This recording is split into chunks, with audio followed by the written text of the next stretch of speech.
आज आम भूगोल जो वायुमंडल विषय टे पढ़ा एनएमएस परीक्षा कि आउ कौन भी गोटे जो एंट्रांस दिखाई एमती कि टीचर हाँपाई भी जो एंट्रांस दिखाई क्वेश्चन भी आस तो बहुत इम्पोर्टाट टॉपिक टे वायुमंडल से वायुमंडल विषय आज टे क्लियर हवा और जो डायग्राम करी डायग्राम को जो मन रखीदेव जो पिक्चर टी कर मन रखीदेव पूरा वायुमंडल विभिन्न स्तर विषय तुमको घोषा पड़ोनी आज बुझेबी जमा घोषा पड़ोनी केवल टिके मन देखी शुणव बुझा चेष्टा कर आराम से बुझीज देख ये आम पृथ्वी पृथ्वी ऊपर को वायुमंडल घेरी रही कहीं घेरी रही कारण पृथ्वीर माध्याकर्षण शक्ति अच्छी जो शक्ति की पृथ्वी को पृथ्वी कौन कर जो शक्ति व्यवहार करके वायु को निज आड़ को आकर्षित कर रखी जमी चुंबक टे आकर्षण कला बेले आम देखि चुंबक पाखापाखि जो लुहा कणिका गुड़िक थी गोटे कागज उपर जो चुंबक रखीदबा आ चुंबक पाखापाखि देखा जो लुहा कणिका गुड़िक थे से बहुत घंच होते घन होते जिते दूरे जावा देखा से फांका फांका होते से पतला हो जाइए ठीक सेमती पृथ्वी को लगी रही वायुमंडल घनता अधिक अच्छी धीरे धीरे धीरे कौन हो जाए पतला हो जाए तो ये जो आम जो स्तर विषय पढ़ा ये जो स्तर ये हूँ तापमात्रा को भित्ति करके वायुमंडल तापमात्रा को भित्ति करके ये स्तर सब भाग भाग होता विषय पढ़ा प्रथम हूँ ट्रोपोस्फियर तापर stratosphere mesosphere thermosphere exosphere troposphere ये पृथ्वी पृष्ठ केते किलोमीटर दूरता पर्यंत रही ये रही केते 12 किलोमीटर किंतु मेरु अंचल ये हो जाऊँ 8 किलोमीटर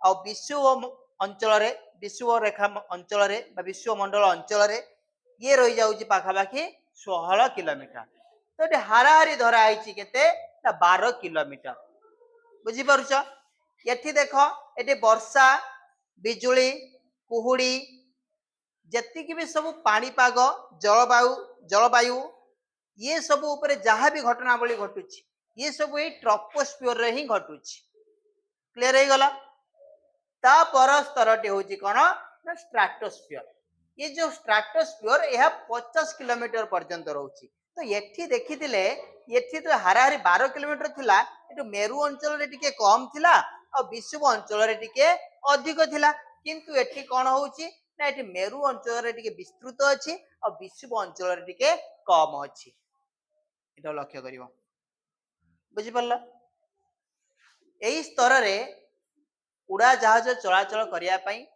बहुत भल परिवेश थाए कारण ए स्तर रे आउ पाणीपाग जलवायु संबंधित कौन सी घटनावली एठी किसी संगठित हुए नहीं वर्षा बिजुली इत्यादि हबार नहीं बुझीपार ना बुझीपारन तेणु एठी कौन होउची ना उड़ा जहाज चलाचल पई बहुत भल परिवेश रहुची एई स्तर लक्ष्य कर एमती गोटे सेटिंग कराई एटा होउची वजन स्तर कौन स्तर वजन स्तर ये जो वजन स्तर जार संकेत होउची कौन O3 ये कौन करुची ना सूर्य ठारू आसुतबा यूवी अल्ट्रा वायोलेट रे अति बाइगणी रश्मि ताकू शोषण करुची ताकू जदि से शोषण न करिवो ना ता जदि आम शरीर रे पड़िबो ताले चर्म रोग देखा जिवो स्किन कैंसर देखा जिवो एमती अनेक रोगर आमे सम्मुखीन हेबा तेणु ये आम पाई बहुत फायदा दउची किंतु ए गैस रो जो ढालटी आम पृथ्वी को घेरी रही ये किंतु नष्ट होगा लगुच क्या फल जानच CFC क्लोरोफ्लोरोकार्बन आम जो रेफ्रिजरेटर व्यवहार कर फ्रिज व्यवहार कर एसी व्यवहार कर देहर जो क्लोरोफ्लोरोकार्बन गैस बाहर से गैस ही यही स्तर को ब्रेक कर दौर भांगी दौर आठी ओजन स्तर में छिद्र हो फल सूर्य ठार आसुवा जो यूवी बा अल्ट्रा वायोलेट रे बा अति बाइगणी रश्मि सी कौन करुच्ची पृथ्वी पृष्ठ को आसुची एवं आम शरीर में रोग सृष्टि करुच्ची ताले ट्रोपोस्फियर गला तापरे स्ट्राटोस्फियर गला ट्रोपोस्फियर परे स्ट्राटोस्फियर स्ट्राटोस्फियर स्ट्राटोस्फियर परे कौन आसीबो मेसोस्फियर मेसोस्फियर देख केवल एटी उच्चता जिते बढ़ुची ना एटी ताप किंतु कमुची ये गला 12 किलोमीटर ये गला 50 किलोमीटर पर्यंत, ये गला 80 किलोमीटर पर्यंत। कौनटा मेसोस्फियर 80 किलोमीटर पर्यंत रही। एठी उच्चता बढ़िबा सह तापमात्रा कमुची, उच्चता बढ़ुची तापमात्रा कमुची। क्लियर। तापर स्तरटी देखिबा थर्मोस्फियर। ये 80 किलोमीटर रु वायुमंडल शेष पर्यंत रही। कौनटा थर्मोस्फियर, कौनटा थर्मोस्फियर। एठी कौन होची देख, उच्चता बढ़ुची किंतु तापमात्रा मध्य एठी बढ़ुची, किंतु एठी कौन थिला विपरीत थिला, उच्चता बढ़ुथला तापमात्रा कमुथला। कोंटी मेसोस्फियर रे। बाकी थर्मोस्फियर रे उच्चता बढ़िबा सह तापमात्रा मध्य बढ़ुची। एठी देख, एठी किछि मु सेटिंग करिछि, एई सेटिंग टा होची आयोनोस्फियर। एठी आयनटी घनीभूत अवस्था रे अछि। एई आयोनोस्फियर पई एठी बेतार कार्यक्रम आमर सफल हो पार्छ। रेडियो रे जो सब तुम शुणुच बिना तार रे जतकी सब कार्यक्रम गुड़िक होउची, नेटवर्क सिग्नल ये जिनस मोबाइल ले आमे कथा होचु, रेडियो रे आमे खबर सुनुचु, ये सब ये आयोनोस्फियर पई ही संभव होउची। ये केते पर्यंत रहिची ना, ये 80 किलोमीटर रु 400 किलोमीटर पर्यंत रहिची एई आयोनोस्फियर। एटा जाउची का भितरे नै थर्मोस्फियर भितर ही जाउची। कोनथरे जाउची थर्मोस्फियर भितरे जाउची। बुझी परछ कि नै। आ वायुमंडल सरी गला परे तापर जे स्फियरटी रहउची सेटा को हम कोन कहबा एक्सोस्फियर। एठी वायु अति पतला हे कि थाए। एठी उद्जान हीलियम एई सब गैस गुडी को ही एई जगह रे रहि थाए। कोनटा उद्जान हीलियम हालुका गैस गुडी को रहि थाए कोनटे एक्सोस्फियर रे। क्लियर हे गला। बॉय सब बंद कर दियो। पृथ्वी को लागी रही जो वायुमंडल स्तर से स्तरटी कौन स्तर ट्रोपोस्फियर। मोआडे अनेब सेठी ब्लैक बोर्ड को अनेबनी, ठीक अछि। ट्रोपोस्फियर ऊपर को, स्ट्रेटोस्फियर ऊपर को, मेसोस्फियर ऊपर को, थर्मोस्फियर ऊपर को। ट्रोपोस्फियर पृथ्वी रो केते उच्चता पर्यंत रही 12 किलोमीटर हाराहारी। अब मेरु अंचल रही जाउची 4 फेडी दबो, विश्व अंचल पे 4 मिसे दबो।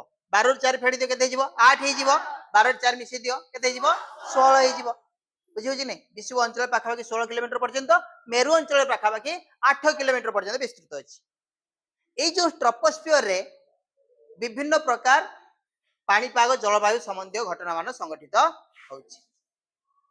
तेनु एठी उड़ाजाहाज चलाचल होउनी, किंतु ता पर स्तरटी रे उड़ाजाहाज चलाचल हे पारुची। कारण सेठी कोन होउची, सेठी कोन होउ नै कहलो वर्षा बिजुली तुषारपात कुहुड़ी ये सब हो ना। बुझी पारछ कि नहीं। जो पाई कि सेठी विमान चलाचल पाई बहुत बढ़िया परिवेश अछि। तापर स्तरटी जदि देखिबा ट्रोपोस्फियर गला, स्ट्रेटोस्फियर केते किलोमीटर पर्यंत रही छी 50। स्ट्रेटोस्फियर परे कोन आसीबो मेसोस्फियर। ता केते किलोमीटर पर्यंत विस्तृत अछि 80 किलोमीटर। ब्लैक बोर्ड देखुन त सो मोआडू को नै छ देखिबा केते मने रखछ 80 किलोमीटर पर्यंत रहउची। सेठी आउ कोन होउची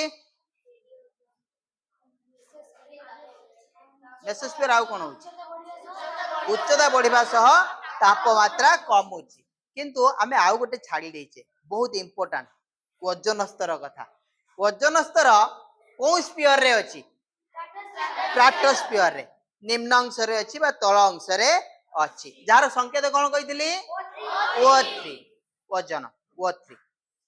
ट्रोपोस्फियर गला, स्ट्रेटोस्फियर गला, मेसोस्फियर गला। कारण मेसोस्फियर रे कोन होउतला हम देखिले उच्चता बढ़िबा सह तापमात्रा कम होतला। थर्मोस्फियर तार ऑपोजिट हे जिवो, उच्चता बढ़िबा सह तापमात्रा बढ़िबो। बुझी होची। एटा होची थर्मोस्फियर। थर्मोस्फियर 80 किलोमीटर वायुमंडल शेष पर्यंत थिला। किंतु ई थर्मोस्फियर रो तळ स्तर रे आउ गोटे स्फियर थिला आयोनोस्फियर, जोटा कि बेतार कार्यक्रम पई हमको बहुत सहायता करूची। बुझी होची कि नै। ए जो आयोनोस्फियर या केउ अवस्था रे थाए घनीभूत अवस्था रे थाए। कोन अवस्था रे घनीभूत अवस्था रे थाए आयोनोस्फियर। बुझी पालो ना बुझी पालोनी। आ वायुमंडल रो सरी जीवा परे जोटा रहिला ताको कोन स्फियर कहउचे एक्सोस्फियर। Very good.